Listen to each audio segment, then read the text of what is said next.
नेपाली सार्वभौम भई फैलिएका मेची महाकाली सायौं थुङ्गा फुलका हामी एउटै माला नेपाली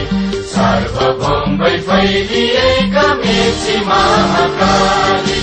प्रकृतिका कोटि कोटि सम्पदाको आचला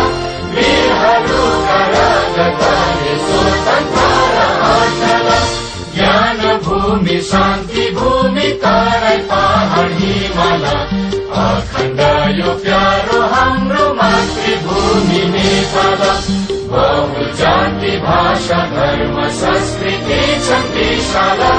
अग्रगामी राष्ट्र हाम्रो